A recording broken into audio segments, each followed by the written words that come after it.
Voces que forman parte de la noticia.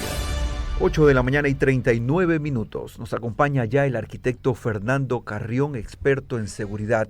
Él es docente de la Flaxo y fundador de la red Civitic. Es máster en desarrollo urbano regional y un conocedor de la situación que atraviesa el país en materia de seguridad. Arquitecto Carrión, muy buenos días, bienvenido. Buenos días, muchísimas gracias por la invitación. Arquitecto Carrión, ¿cómo entender el momento de escalada de violencia y criminalidad que viven los ecuatorianos? Yo creo que tuvimos este fin de semana dos hechos coincidentes que explican dos tipos de violencia. La una que se origina, me da la impresión, desde la lógica política, que es el magnicidio del alcalde de Manta, y la otra es el tema carcelario, una crisis que no termina por resolverse ya durante muchísimo tiempo. A mí me parece que hubo una confluencia de esos dos hechos a partir de este fin de semana. Arquitecto Carrión, ¿es algo que se puede resolver en el mediano o en el corto plazo, entendiendo que Guillermo Lasso tiene pocos meses más para ejercer la presidencia, o debemos ya los ecuatorianos estar listos para mantener de alguna manera un poco más la paciencia o la indignación y esperar que el gobierno de transición, el nuevo gobierno, pueda resolver de cierta manera esta problemática? La verdad es que yo no puedo ser muy optimista frente a lo que está pasando, porque el gobierno nacional tiene un poco más de 3 meses de ejercicio en sus funciones y no veo cómo en 3 meses pueda modificar las políticas que no le han dado resultado, que incluso en estos días, como reacción a estos hechos de violencia, volvió a reiterar las declaratorias de estado de excepción. Son 18 estados de excepción en 28 años y la tasa de crecimiento de los homicidios sigue subiendo. Entonces yo no veo a corto plazo. Y la otra cosa que me preocupa más es que en el relevo presidencial que tengamos a partir de noviembre, los candidatos no se están refiriendo al país que tenemos.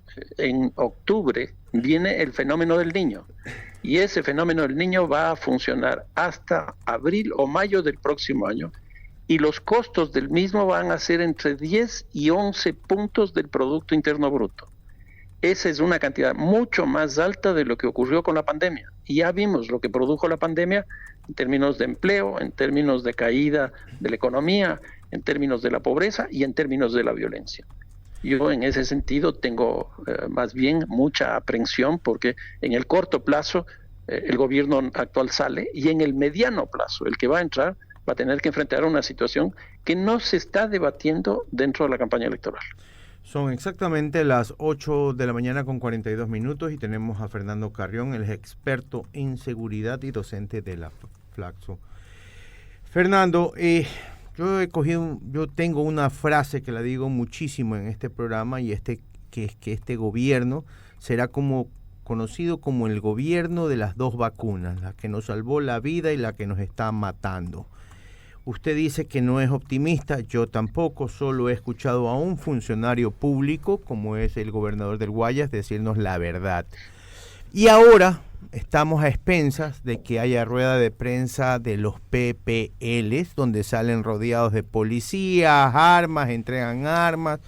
Aquí, somos tierra de nadie, Fernando.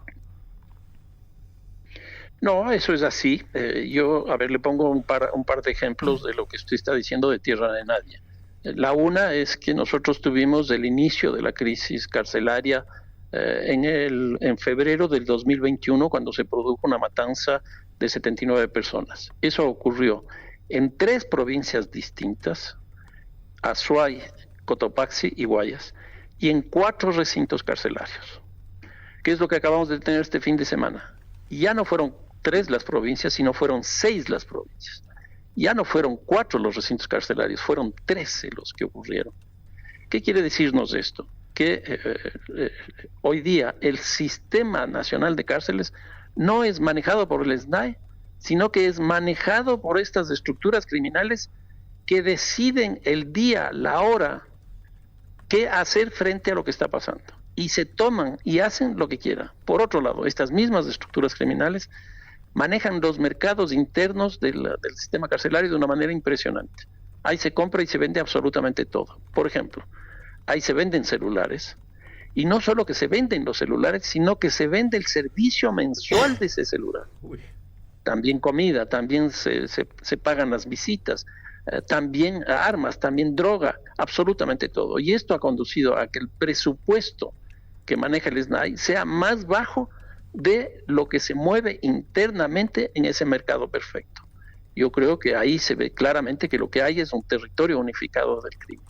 Y no solo eso, que acabamos de ver también ahora, este fin de semana y estos días, que en esas 6 provincias, cuando se estaba produciendo todo esto dentro de las cárceles, también ocurría fuera de las cárceles. Por ejemplo, en el caso de Guayaquil, ese intento, que no fue intento, de incendio de un bus, de una línea de transporte. Pero en Esmeraldas tuvimos eso. En Santo Domingo tuvimos lo mismo, etcétera, lo cual hace que nos muestre que ese territorio unificado del crimen no solo está dentro de las cárceles, sino también está afuera de las mismas. Estamos hablando con el arquitecto Fernando Carrión, es experto en seguridad y también tiene una especialidad en desarrollo urbano regional. Arquitecto Carrión, si el gobierno no debe echar mano ya de tantos estados de excepción, ¿cuáles son las opciones que le queda para poder intentar hacer algo cuando existen estos picos de violencia manifiesta, no solamente en las calles, en las cárceles, sino también en algunos otros lugares donde regularmente se mantiene una relativa calma? A ver, yo creo que aquí, pero no veo en corto plazo ni mediano plazo una cosa de ese tipo, pero yo creo que aquí hay que establecer mecanismos de cooperación. Por ejemplo, no es posible que los gobiernos locales no tengan vínculos con el gobierno nacional respecto a una política de seguridad. Y cuando entregan camionetas, cuando entregan armas, bueno, no armamento, colchones. Pero colchones, espacios para que duerman los policías, eso de cierta manera se podría entender como una vinculación, arquitecto. Sí, pero ¿qué es lo que ocurre? Por ejemplo, en el caso de Guayaquil, en la anterior administración municipal, se decía que no era competencia municipal y a pesar de eso entregaba ese tipo de cosas. Si no es competencia municipal, ¿qué dice la Contraloría? Por ejemplo, el caso de Quito. El actual alcalde en campaña ofreció la seguridad de Quito. Llegó a la alcaldía y dijo que no es competencia del municipio de Quito, sino que es competencia del gobierno nacional. ¿Qué es lo que pasa? El municipio cobra una tasa de seguridad. Si no es competencia, ¿cómo cobra eso? Si es que el municipio tiene una secretaría de seguridad, el municipio de Quito me refiero, tiene una secretaría de seguridad, ¿cómo es posible que diga que no es competencia del municipio? Yo creo que aquí lo que hay que hacer es lo que acaba de pasar en esta semana, que se reunió la AME, se reunió el CONGOPE, con EJUPAR, etcétera, etcétera, para definir políticas, pero no solo para lo que se planteó esta reunión, que era básicamente protección para las autoridades, sino para definir políticas explícitas. Entonces, una primera cosa que habría que hacer es cooperación local nacional. Una segunda cosa que me parece que es fundamental es que tiene que haber una cooperación, como siempre se dice, público-privada. ¿Y por qué digo esto? Porque son 60.000 policías y se supone que son el doble la guardianía privada. Si es el doble, son 180.000 policías que podrían trabajar, pero como no hay cooperación, cada uno se va por su lado y no hay una política explícita. A eso, por ejemplo, se le podría sumar la policía municipal, las policías municipales, las policías de tránsito, las policías aduaneras, las policías fronterizas, de migración, etcétera, etcétera. Obviamente las Fuerzas Armadas. Si nosotros sumamos eso, yo estaba haciendo un ejercicio anteayer, son más de 400.000 personas que podrían estar directamente vinculadas a esto. ¿Por qué no se puede hacer esto? Porque el Ministerio del Interior es un ministerio exclusivamente de la policía, manejada por un policía. Yo creo que eso hay que modificar, eso hay que cambiar. ¿Quién puede cambiar? Me da la impresión que ya, desgraciadamente, el presidente Lasso ya no lo puede hacer porque tiene muy poco tiempo. Y yo no he escuchado a ninguno de los candidatos o candidatas a la presidencia de la República que planteen nada respecto de esto. Fernando, usted habla de un tema principal que es el fenómeno del niño y hemos hablado hoy de seguridad.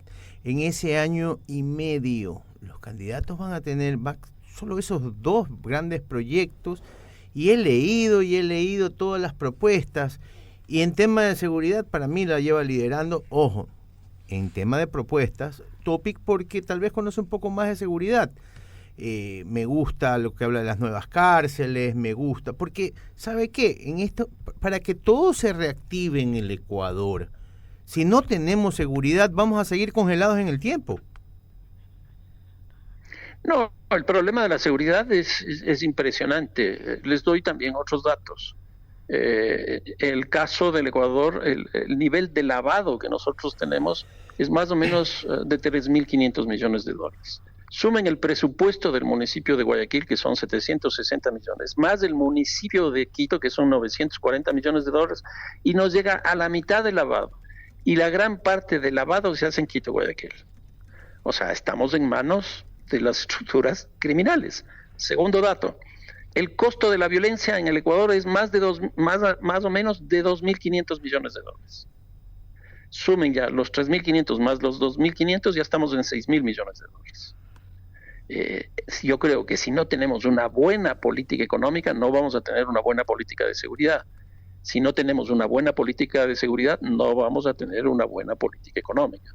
¿Qué han dicho de esto los candidatos? Yo no escucho absolutamente nada. Ahora, una cosa, por ejemplo, respecto de Topic, que puede ser el que más maneje esto. Pero él está representando un partido político que está en desbandada. ¿Cómo va a ser la composición de la Asamblea?